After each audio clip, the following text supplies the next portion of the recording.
papuri ay sa iyo, Diyos Amang makapangyarihan, kasama ng Espiritu Santo, pagpa sa walang hanggan.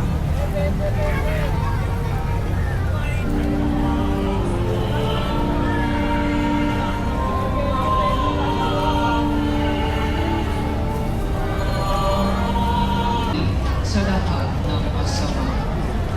Inihiling po namin na kami ialiyak sa lahat ng masama, pagkalooban at kapayapaan araw-araw, iligtas sa kasalanan, at ilayo sa lahat ng kapahamakan. Samantalang ang pinananabigan ang dakilang araw ng pagpapahayag ng tagapagligtas namin, si Jesucristo.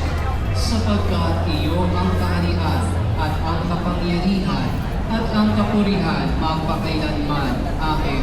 Panginoong Jesucristo, sinabi mo sa iyong mga apostol, kapayapaan ang iniiwan